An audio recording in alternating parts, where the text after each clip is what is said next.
Zima.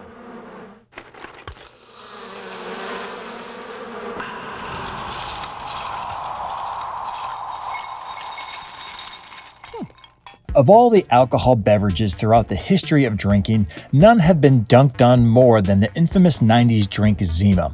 One of the OG alternatives to beer, aka a malternative, Zima was a famously maligned product from the early 90s that was supposed to revolutionize the way people consume alcohol. And though many in the beverage business hailed Zima as a marketing coup and an ingenious way to sell beer, none of that critical praise translated to sustainable sales. The year Zima went national, it sold an astounding 1.3 million barrels. Just 2 short years later, that number was cut by more than 50%, with just 400,000 and 300,000 barrels of the stuff sold.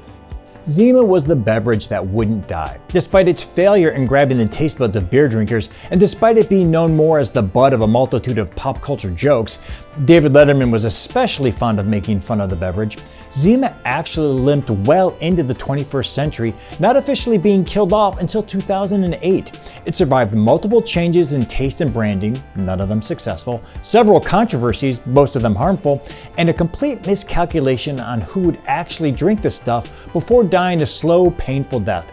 In fact, so much went wrong with Zima that it's a miracle that it lasted as long as it did, both on shelves and in our collective minds.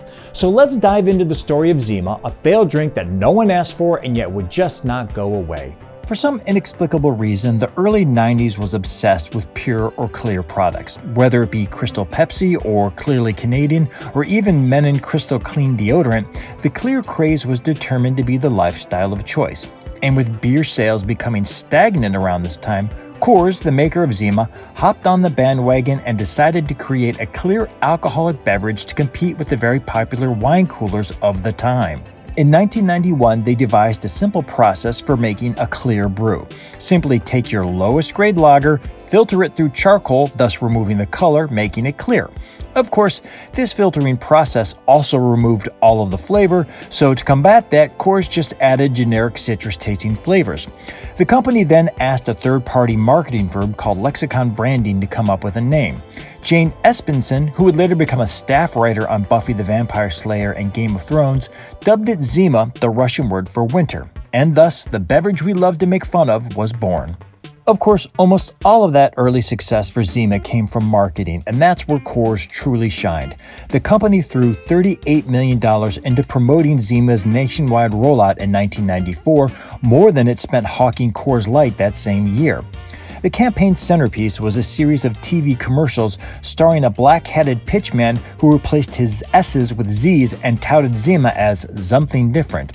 The ads offered no clue of what Zima was supposed to be exactly, but the mystery obviously intrigued the masses. In 1994, Coors estimated that 70% of America's regular drinkers gave Zima a try.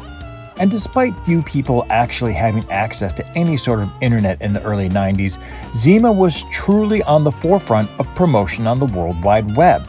They built an online community of Zima drinkers called Tribe Z, creating a website featuring bar directories, games, downloadable files, including sound effects and images, collections of links to other cool websites members might like, and spaces in which members could gather to chat.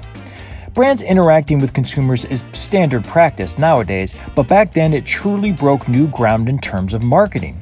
Although Zima as a beverage didn't last long in the US, the methods used in its online marketing broke new ground and are used to this day.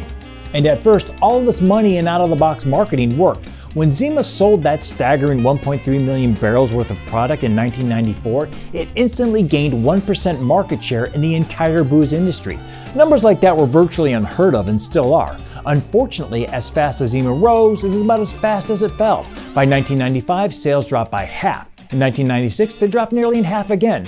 So why did Zima drop so hard so fast? Well, there are 3 main reasons. Number 1, the taste. Lots of people tried Zima, but only tried it once. That's probably because very few people truly enjoy the taste on a regular basis. The whole process of stripping it of its flavor and then adding flavor to make it palatable basically made drinking it a somewhat unpleasant experience. It wasn't beer, it wasn't a wine cooler, it had a bit of a medicinal taste, so the whole experience of consuming a Zima was pretty muddled from the start. College kids even mixed the drink with schnapps, creating a cocktail dubbed the Noxzima just to get over the taste. And it seemed like Coors knew it tasted, well, not great, because as early as 1995, it launched Zima Gold, a caramel-colored version of the malternative that boasted a higher alcohol content and a bourbon and Coke tang. It barely lasted 3 months on the market before it was pulled. A few years later, it altered Zima's formula again to make it taste even more like Sprite.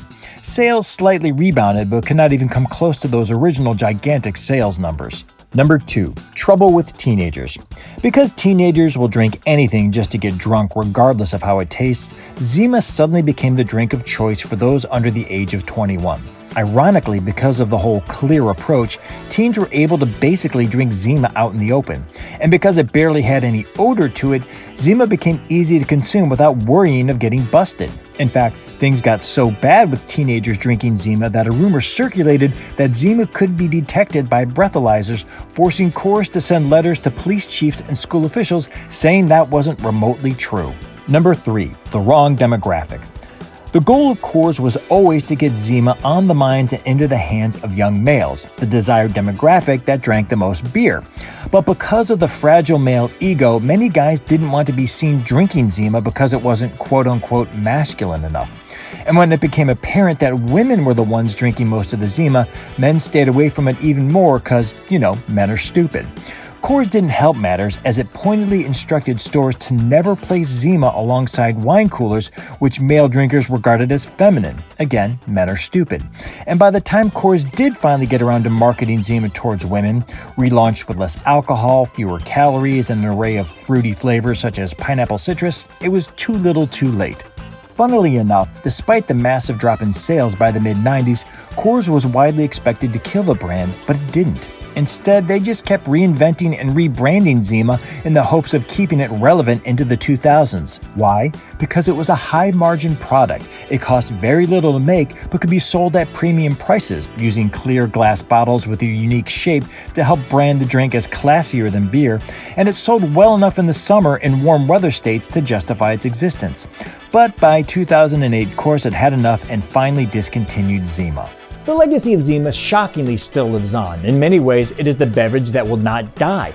Because of nostalgia, people are still willing to drink Zima, or at least try it just once, and Coors, now Miller Coors, will break out limited batches of the stuff from time to time. And all that White Claw you see being consumed today? Yeah, you probably have Zima to thanks for that. But if you really want to experience one of the most mocked beverages in the history of beverages, there is one place you can go.